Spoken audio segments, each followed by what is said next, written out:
বললেন এমন একজন পয়গম্বর হিন্দু ধর্মাবলম্বী বানায় পাঠান নাই, খ্রিস্ট ধর্মাবলম্বী বানায় আল্লাহ পাঠায় নাই, বৌদ্ধ ধর্মাবলম্বী বানায় আল্লাহ পাঠায় নাই।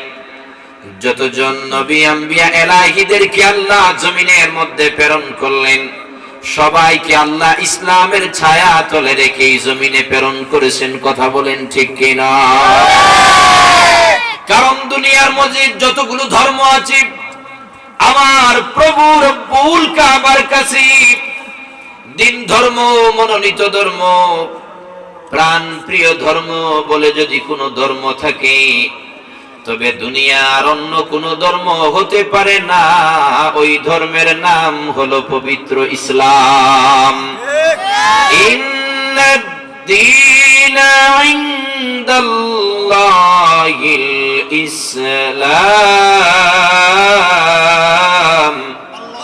দুনিয়ার মধ্যে যতগুলো ধর্ম আছে, সকল ধর্মের ঊর্ধ্বে যেই ধর্মের তাজিম, যেই ধর্মের সম্মান, যেই ধর্মের মান, আওয়াজ করে বলেন বাজান, ওই ধর্মের নাম কি? সেই ইসলাম ধর্মকে আমরা মানব এক জায়গায় না সব জায়গায়? কয় এক জায়গায়? এক জায়গায় না সব জায়গায়? রব্বুল আলামিন বলেন উদখুলু ফিস সিলমি কাফাতাও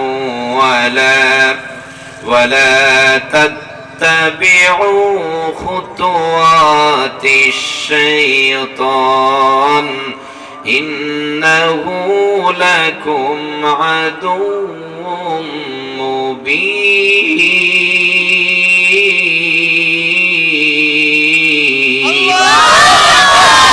তোমরা আমার ধর্ম ইসলামকে আংশিক ভাবে মানতে যাও না, কোনোভাবে একাংশ ধরে টান দিবা না।